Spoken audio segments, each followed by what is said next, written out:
So BJP మరొకసారి ఏమంటారు హిందూ మతాన్ని లేకపోతే హిందూవాదాన్ని రుద్దే ప్రయత్నం చేస్తోంది. ఎలక్షన్ల టైంలో రజాకార్ మూవీ అంటూ వచ్చారు. ఆ సినిమా ప్రొడ్యూసర్ కూడా బీజేపీకి సంబంధించిన నాయకులే. సో ఆ సినిమా ద్వారా అసలు ఏం చెప్పదలుచుకున్నారు? సో అంబేద్కర్ గారు రాసినటువంటి రాజ్యాంగాన్ని మీరు మొత్తం చదివితే మెజారిటీ ప్రజల అభిప్రాయాన్ని గౌరవించాలి. మెజారిటీ ఓట్లు వచ్చిన వాళ్ళు ఎమ్మెల్యేలు అవుతారు, మెజారిటీ ఓట్లు వచ్చిన వాళ్ళు ఎంపీలు అవుతారు, మెజారిటీ ఎంపీలు ఎమ్మెల్యేలు ఉన్న వాళ్ళు అధికారంలోకి వస్తారు. సో ఈ దేశంలో మెజారిటీ ప్రజలు హిందువులు. వాళ్ళ మనోభిష్టాన్ని గౌరవించాలా గౌరవించకూడదా? వాళ్ళ మనోభిష్టాన్ని గౌరవించకూడదు. వాళ్ళని ఎవడైనా తిట్టవచ్చు, ఏమైనా మాట్లాడవచ్చు. 100% ఉన్న మైనార్టీలకు మాత్రం అన్ని హక్కులు ఉంటాయి. ఇది న్యాయమని మీరు అనుకుంటే నేనేం చేయలేను. దానికి హిందూ మతాన్ని రెచ్చగొట్టడం ఏముంది? రజాకర్ల పాలన జరిగిందా జరగలేదా? తెలంగాణలో ఆడపడుచులను ఇబ్బంది పెట్టలేదా రజాకర్లు? ఇదే మొదటి సినిమానా రజాకర్ల అకృత్యాలకు సంబంధించి? కాదు కదా. కాబట్టి ఎవరో ఒకరు సినిమా తీస్తే దానికి ఆయన బీజేపీ అయినా కాబట్టి మీరు కావాలని హిందూ మతాన్ని రెచ్చగొడుతున్నారు. మరి అట్లంటే ముస్లిం ఆడపిల్లల గురించి ఆలోచించింది ఎవరు? బీజేపీ ఆలోచించింది కదా.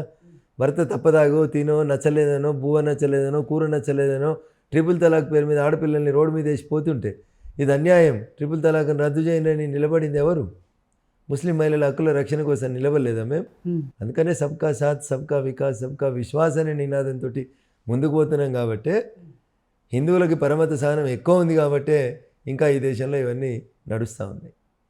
వికసిత్ భారత్ పేరుతో జాతీయ స్థాయిలో వెళ్తున్న బీజేపీ మొత్తం మీద ఓవరాల్గా ఎన్ని సీట్లతో మళ్ళీ మూడోసారి అధికారంలోకి రాబోతోందన్న నమ్మకంతో ఉన్నారు? 400 సీట్లు దాటుతాయనడం లోపల మాకు సంపూర్ణమైనటువంటి విశ్వాసం ఉంది. మోడీ గారు ఉంటే అసాధ్యాలన్నీ సుసాధ్యమవుతాయి. Impossible is a word found in the dictionary for fools only. మేము అది కాదు కాబట్టి మేము మూడోసారి గెలుస్తాం, 400 తోటి గెలుస్తాం. సో ఫైనల్గా మెదక్ నియోజకవర్గ ప్రజలకు ఏం చెప్పదలుచుకున్నారు? సో మీ బిడ్డగా 2001 ఏప్రిల్ 27 నుంచి అనుక్షణం తెలంగాణనే శ్వాసగా ఆశగా తెలంగాణ ప్రజలు మెదక్ ప్రజలే నా ప్రాణంగా నా కుటుంబంగా ఎదిగి కొట్లాడి మీ కష్టాల్లో ఒకటిగా ఉన్నా నేను.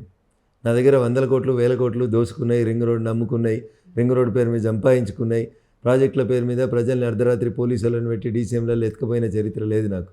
రఘునందన్ జీవితం తెరిచిన పుస్తకం. బరాబరి మీ బిడ్డగా నన్ను ఆశీర్వదించురి, మీ గొంతుగా నిలబడతా మెదక్ గౌరవాన్ని పెంచుతాను.